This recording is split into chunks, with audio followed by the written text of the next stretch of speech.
Welcome to Evolve, Reinventing Leadership, Building Freedom Cultures, with thought leader and award-winning author Yvette Bethel. This podcast provides you with insights and ideas you can use to reinvent your culture through trust and the principles of interconnectivity, flow, and balance. At a time when the world is rewriting the rules of work, traditional leadership practices are not enough. It's time to perceive persistent challenges through a new lens. It's time to evolve. Hello, everyone, and welcome again. This is your host, Yvette Bethel, and the topic for this episode of Evolve is called Level Up Your Leadership. And to explore this with us is associate partner at Take New Ground and podcaster Chad Brown. Chad is a leadership engagement expert. He coaches executives and entrepreneurs in the art and science of leadership for themselves, their teams, and their clients to create new, unprecedented results and experience fulfillment in their work. He thrives in extreme environments and finds comfort in difficult conversations. My kind of guy. Chad is a host of the Naked Leadership Podcast, along with the founding partners of TNG. Hello, Chad, and welcome to Evolve. Yvette, thank you for having me. Man, can I just take that piece and I'll just send it to everybody before I meet them because you read that amazingly. Thank you. You're welcome to it. All right. So, Chad, when I heard the name of your company, Take New Ground, I was instantly curious about the story behind it. So, please share with us. I'm sure there's a leadership story somewhere built in there. So, please share with us. Yeah, so I'm an associate partner in Take New Ground. So I'm not a founding partner. So my one of my partners, Adrian Kaler, is the principal founding partner, and I actually hired him.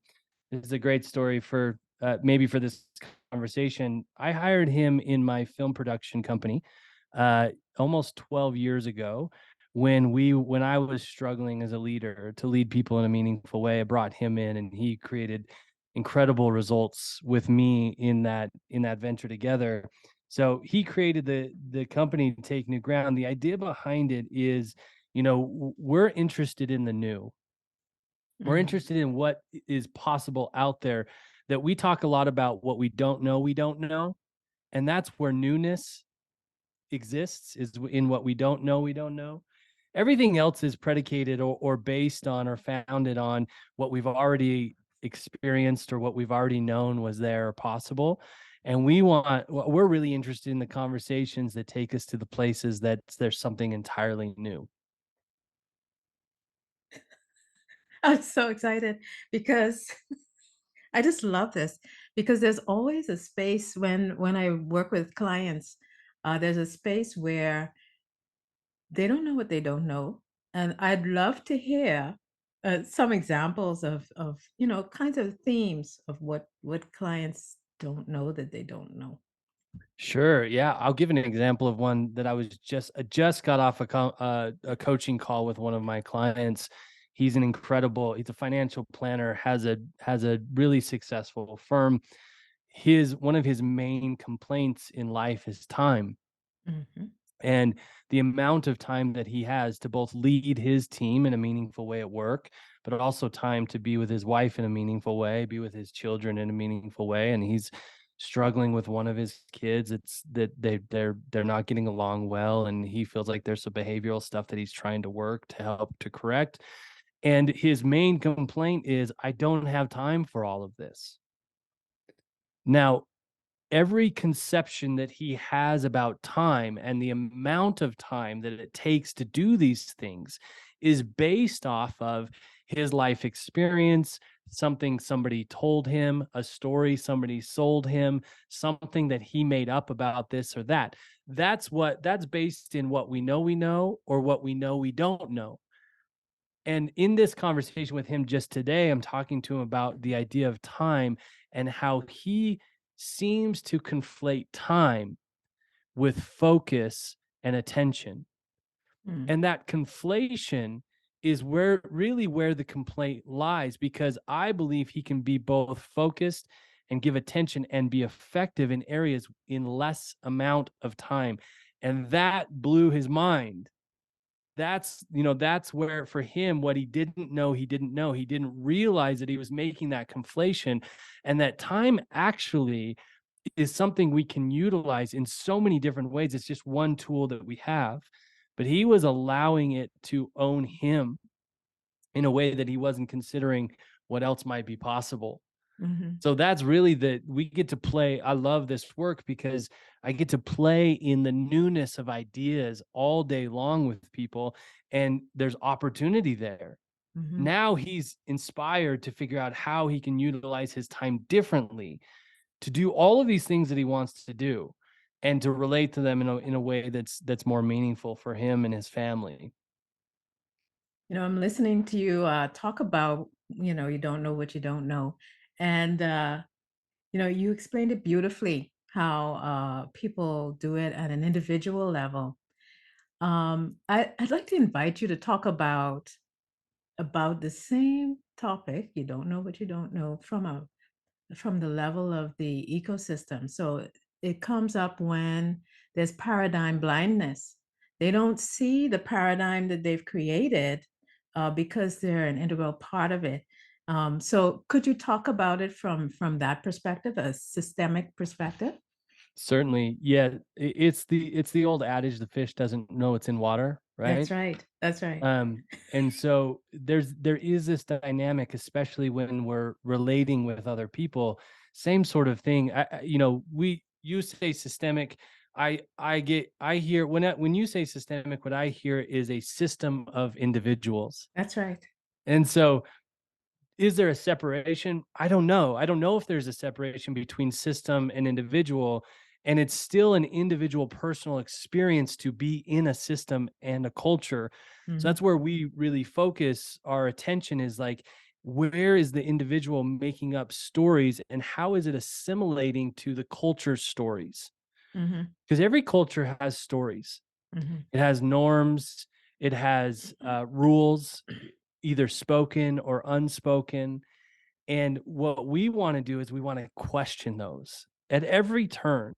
It's not in a rebellious questioning way. And I'm great with rebels too. I love working with rebels, but it's more of an idea of like questioning, what is it that we're making up about this? What are we not seeing? I invite every individual in a culture, especially a workplace culture, to approach every conversation with the perspective of, I know I'm not seeing everything. I wonder what I'm missing. Mhm. And that curiosity of, I wonder what I'm missing, can bring it can bring a questioning of what I don't know. Like, it can bring what I don't know into light, because now we can start Mhm. to explore. So if we were to, this is a lot of philosophical jargon, if we were to bring that to the ground and actually talk about, an example or a possibility in this, is think about a team that relates to each other in their work in a certain way, like this norm you don't do. I'm having a hard time coming up with an example, but we don't do that there, we don't do that here. I hear Mhm. that phrase a lot when we're Right. working with leadership teams. Like, we'll suggest something and they say, well, we don't do that here. Right. And the next question is, well, why not? What is it that guides that? I'm sure not in a bad way, but I want to understand the principles that guide the story that you've made up about this norm. And if we can question that, there might be new levels of creativity available for you and your team if that weren't such a hard line. And that's where we get to unlock what we don't know. Mm. This is very interesting. Thanks for that, Chad. Now, you kind of alluded to it earlier about your path, your leadership journey. And It's a messy one. and so I'd love to know what kinds of things did you get dead wrong before you got it right. Yeah. Yeah. Well, I think one of the things that I got really dead wrong in my leadership early on is that I assumed that everybody on my team was there for the same reason. Mhm. Um, I thought as a leader, I was exchanging money for time and talent, and that I believed that that's what later leadership was. What that resulted in was me overworking people. It led to a lot of burnout on my team. It led to a lot of turnover, unfortunately, with some really great talent, and some really amazing people that wanted to dedicate themselves to our vision, but they couldn't. But I couldn't. Not that I couldn't. Let me clean up my language. I didn't see past the exchange that we were making monetarily for time. And had I realized that, I call it the PVI, which is personal vested interest. So every single human being in this world only does anything because they have a PVI, they have a personal vested interest. We don't do anything that we don't believe we have possibility in or that we're going to get some sort of return on. Now, I know this is a philosophical point that a lot of people argue. I'm on the side of, we do things for our benefit. And oftentimes what benefits us the most is what benefits the culture, so that we're willing to play in the culture as well because of what we can benefit from that. And as a leader, where I missed it was not understanding the people who worked for me and worked with me, not understanding their PVI, their personal vested interest. Why are they there? What do they dream about? What do they think about? What do they worry about? I missed all of that. I wasn't interested. And then, if I could have understood their I could have helped them connect that to the vision of the company. And if they understand the vision and if they understand the connection and possibility of their PVI to the vision of the company, they will fight for that vision every single time. But that's the piece I was missing. So even though in this film production company, we were accelerating fast, we were getting big clients, we were, becoming a known name in the industry. I'm starting to speak from stages and, all of that sort of stuff, really exciting things. I was missing the human beings that were contributing to the success that we were having, and they felt it and they left, probably worse than they came. And that's probably one of the I mean, not probably, that's certainly one of the biggest mistakes I've made in my leadership journey. When you talk about PVI, um, I'm sure there are many of them, but it sounds like it could be one of them could be purpose. And how does that work? Did you detect that there were some people that were purposeful and therefore their interest might have been somewhere else or more focused on the business? Like, what did you find? So, I mean, I didn't find much until I was willing to open my eyes to this idea Mm, that people were there for their own reasons, and that actually that supports the vision of the company, doesn't distract from it or detract, unless there is an alignment. And then we don't want those people there anyway. I mean, they don't want to be there. We don't want them there. It's just not a good fit. There's nothing wrong, bad, or broken about that. It's mhm, just that it doesn't fit. We don't contribute to what they say they want, and they don't want to contribute to what it is that we want as a company. You talk about purpose, and that, if I can understand what purpose people are choosing in their life, then I can once again help them make that connection to what it is that we're up to as a team. And if they feel like the team can contribute to the purpose, then it accelerates everything we're doing together. mhm, And they will champion my vision. They will champion those who work on the team, any project. They will. The other thing that happens here is um, intense personal responsibility for mm, results.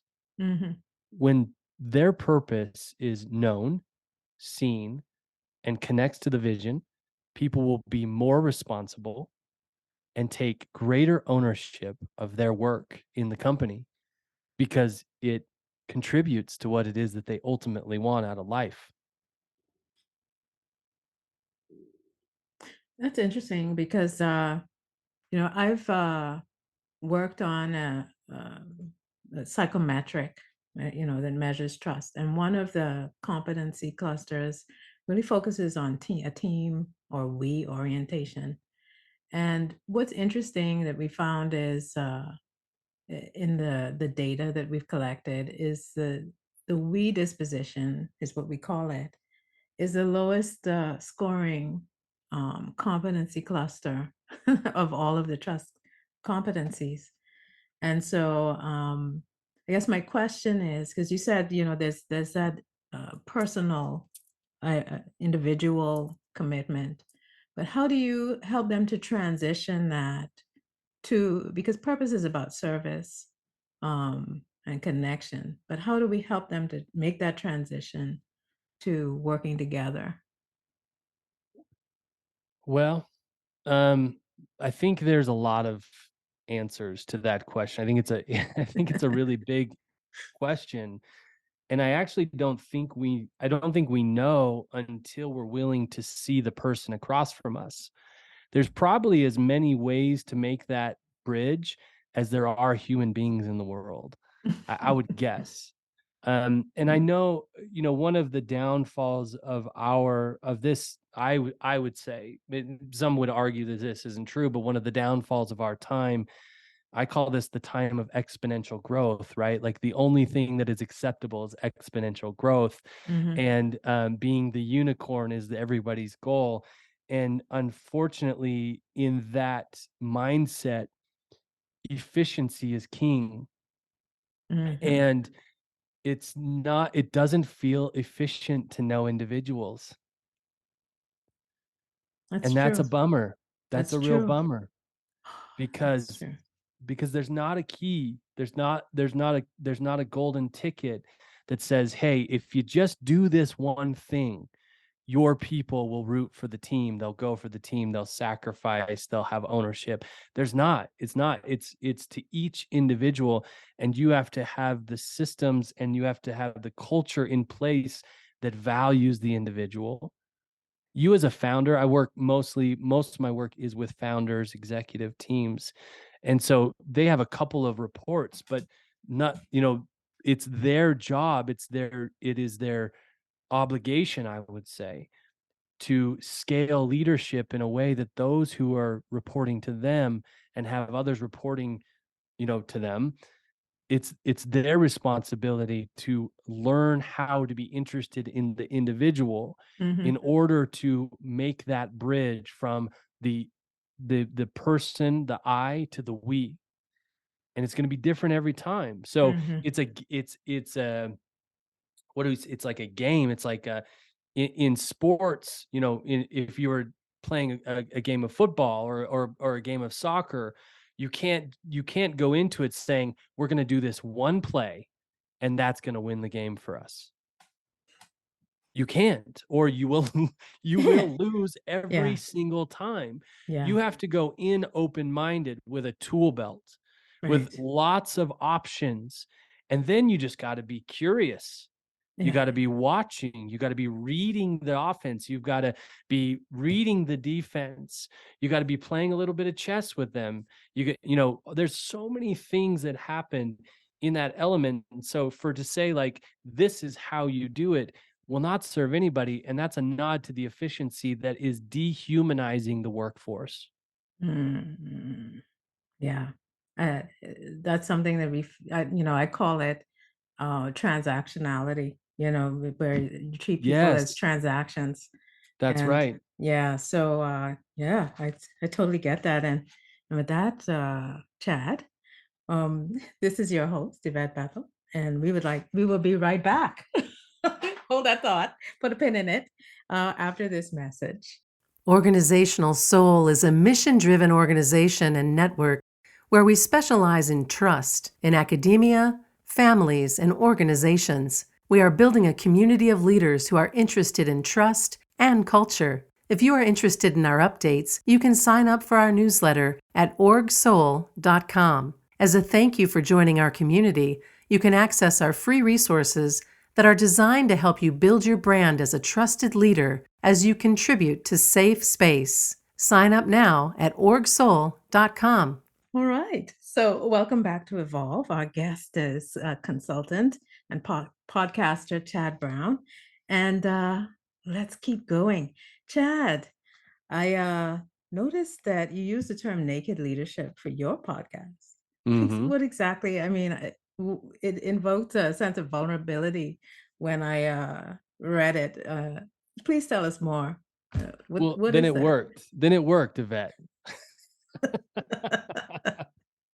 Well, one of the playgrounds that we love to play, and when I say we, I mean me and my co-hosts and founders of Take New Ground, we really love to play in the fields of provocation, provoking people, waking them up, shocking the system just a little bit.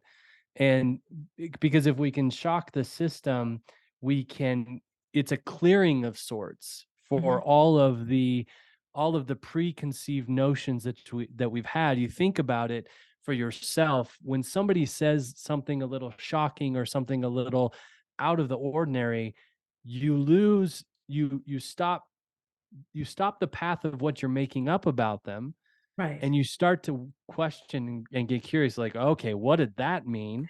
What's going on there? I want to know more. Mhm. And so that was the idea of leadership, the title alone. And then how do we actually live it?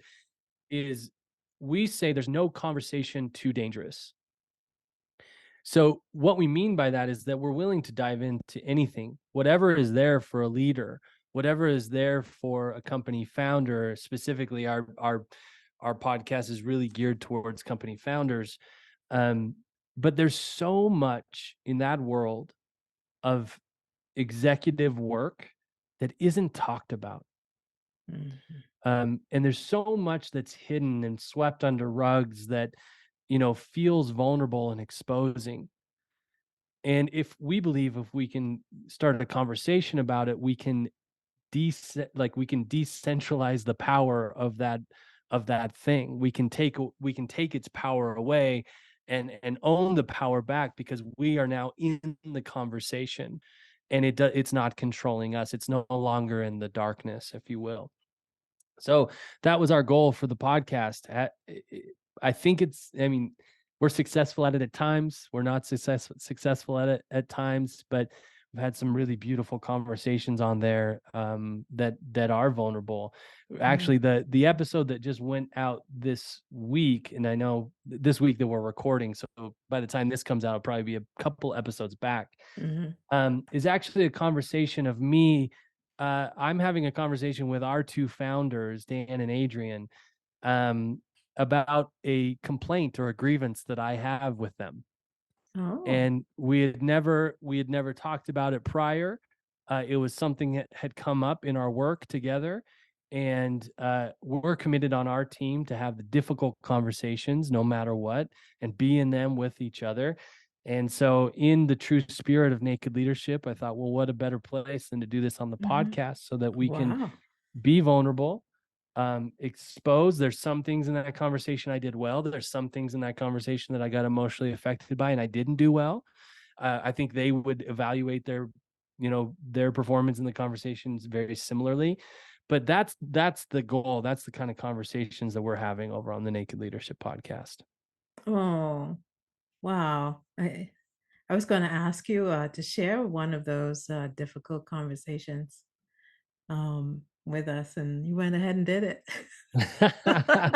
Well, I'll set the That's stage a little bit, and people should go listen if they want to hear us fumble around it. It's really, it's quite, even for me, it's quite interesting to listen back on what had happened. Is that we were in the ninth inning of a project for a negotiation quiz that we just launched. It's Mhm. 15 questions to tell you your negotiation style, both giving strengths and blind spots. So it's really Mhm. powerful. We've been working on it for the last 6 months, formulating the questions and and then all the stuff that comes with it, the landing pages and the blah, blah, blah, blah, blah, all of that stuff. We're in the ninth hour, really honing in some copy. It's a Saturday afternoon, and I'm at my little boy's basketball game. And I'm committed to not being distracted when I'm at my kids' games or functions, especially. I mean, I want to be there because I enjoy those things, but also I know at any moment he's going to look back at me and just Right. check me out, see where my Yeah. attention is, right? Yeah. And so uh, I was committed to that. I got a text from Adrian, one of our founders, asking about some of the copy that was going on the landing page at that moment. And I let him know, hey, I'm at a basketball game. I can get it to you in a couple hours. And he kept asking questions about it. And I felt dismissed. Oh. I felt not heard. I felt like my priorities were not being my priorities of family were not being respected. There was a Mhm. whole bunch of it a whole bunch in it that I was making up about it. And we go into that, I talk in detail about that in the episode as well. But there's so much that I was making up about it. There's so much that he was making up about it. And we were disconnected in the stories that we were creating. Mhm. And so this was a beautiful time. We came together. We admitted what we were making up about it, and we reconnected and all of that. And we made a new commitment with each other. And so it was just a really great a really great opportunity to share that with others. Oh, wow. That's, uh that's powerful because I think, my next question really is about, what are the new leadership skills that are emerging, and I think that's one of them, because there's so much polarization in the world, Mm, over small things like this, where there are misunderstandings that can be easily talked through. yes. And people are becoming more and more polarized, so you know that's I guess that's one of the things that people can do differently, but what else can leaders do differently? What's needed now more than You know what ever? I think something that we really work on with our clients and something I'm work on personally, and I think that example that I gave relates closely to this, is that letting people into the messiness of leadership. I think so much right now, and it's been this way. I say right now, but I think it's been building up to this for quite a while, is that as leaders, we're not allowed to be messy. We don't admit that the process and the experience of leading others to results is a messy process, that we make mistakes, we fall down at times, we have moments of weakness, misstep, all of that sort of stuff. And most leaders want to pretend that that doesn't exist.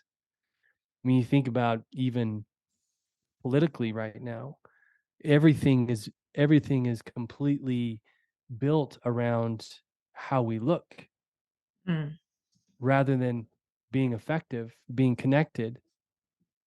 And sometimes being effective and being connected means being wrong. A lot of times it does. I would say, you talk about new ways of leadership. I don't know that this is new, because historically you can see so many really beautiful leaders who allowed people into the messiness of their process. But any leaders listening to this, any executives, founders, managers that are listening to this, my encouragement to you, my invitation to you is to let people into your humanness. mm, Just because you have decided and dedicated yourself to a leadership position does not mean you're not human. And in fact, the more you try to not be human, the less people will respect you, the less people will follow you, the more people will fight against what it is, because you're not relatable. right. You do, it doesn't, how, if you're never making mistakes and it's not messy for you, how am I supposed to follow you? How am I supposed to learn from you? How can you trust How a can I leader like? trust you? I Yeah. can't. You're exactly right. That ultimately, it's not that I can't, it's I will choose not to trust you, Yeah. because that's dangerous. Because in opposition to our lived experience. My lived experience is that this stuff is messy. And if you're not exemplifying the messiness, if you're not exposing and being in the messiness in a meaningful way, working to clean up the mistakes, working to have the difficult conversations, like all of that, I won't trust you. Hmm. You know, a lot of people don't talk about the messiness of leadership because they're so focused on perfecting That's right. and doing this better and being emotionally intelligent and, you know, developing That's this right. skill and that skill. So it's everything is like focusing you on perfecting, and it's not really helping you to see that the messiness is where the gifts are, where the opportunities are, where the growth is.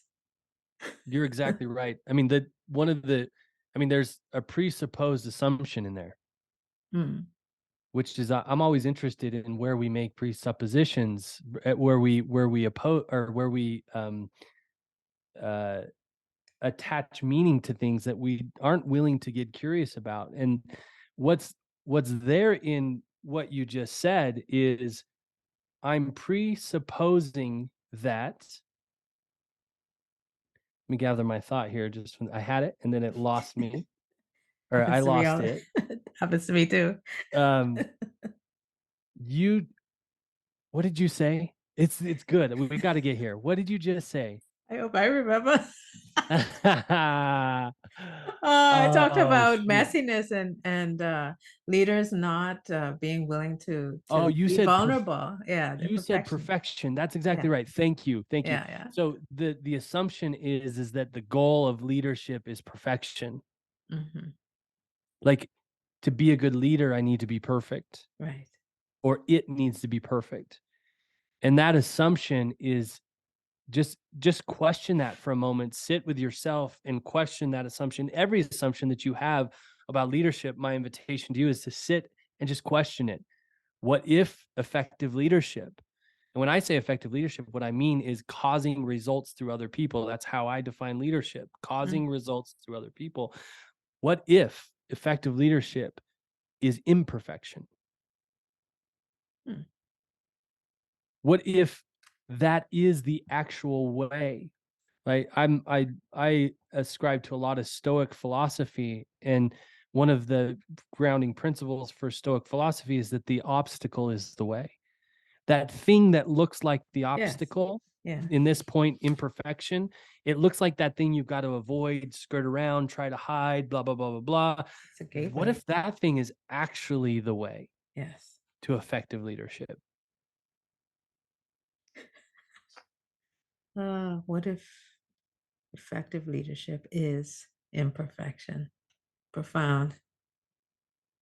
I think everyone will have to wipe their slates clean. Good. uh, let's see. I see that we're running out of time, so I'll just ask one more question. Um, if you were to think about one thing that you would like our audience to remember about this conversation, what's one takeaway that you would like them to have? I think it's exactly what we've been belaboring here, is that this is a messy process. And if you resist the messiness, then you won't be known. It's interesting. I talk about being known a lot in the realm of leadership, and it kind of has people cock their head to the side a little bit and say, what are you talking about? Most leaders are the most known people. And there's this age old idea that leadership is lonely. It's lonely at the top. Mm, And I say that it's only lonely at the top if you choose loneliness at the top. And the way that we choose it is by not being known. So people can know about us, they can know of us, but that's not being known. mhm, And to be known is the most connected experience in life. That's mhm, all we want, because that means we belong. Like Yvette, if you see me and know me, I know you. We belong with each other. Mhm. That is at our core, and it's written into our bones, our DNA, to belong. It's everything that we want. And so if you're not known, it will feel very, very lonely. The only way to be known is to embrace the messiness of what it is to be human, even in a leadership role. Mhm. And I have a colleague in Australia that I work with, and she talks about courage. Because in order for that messiness to come forward, you need vulnerability and courage. It's back to the naked leadership. It all takes courage. Yeah. I'm so glad that you brought that up. It all takes courage. It's simple, not easy. It's Mhm. simple, not easy. Courage is the foundation of any of this stuff. Any effective leadership calls you to courage. Mhm. Oh, what a powerful ending. With that, I'd like to thank you, Chad, for such an interesting, thought provoking, philosophical interview. And grounded. Your insights into leadership, trust, culture, messiness, everything will certainly support our audience in with their own leadership transformation and growth. And with that, I'd like to also invite you. I know you have a special gift you'd like to invite our offer to our audience. So please tell us about it and how to contact you. Yeah, I would point people towards, this is something that I mentioned it earlier, something we've been working really diligently on. The reason we've put so much focus on this tool is because I believe that negotiation is the heart of leadership. Every conversation that you're having as a leader is a negotiation. Mhm. And, a lot of people have a lot of preconceived notions about what negotiation is. And, most people think it's getting as much as you can. We have a very different perspective on it. Mhm. And so we developed, as a conversation starter and valuable information for you as a leader, we developed a quiz. It's a negotiation style quiz. It's 15 simple questions. You can do it in less than 5 minutes. Answer the 15 questions honestly, and the quiz will give you the results of your negotiation style, one of 5. And it will also outline some of the characteristics so you can make sure it's something that you can relate to, see yourself in. It also gives you the strengths that you possess as that type of negotiator. Mm. And it offers some possible blind spots that you might be experiencing, things you might not be seeing in your leadership and in your negotiation. So Mm. they can check that out. Those of you listening, you can check that out, negotiation.takenewground.com. Negotiation.takenewground.com. Thank you, Chad, so much for taking the time to join us on Evolve, Reinventing Leadership, Building Freedom Cultures. Thank you for listening to Evolve, Reinventing Leadership, Building Freedom Cultures. Learn more about our proprietary trust, leadership, and culture courses and certifications at the IFB Academy. You can check them out at organizationalsoul.learnworlds.com.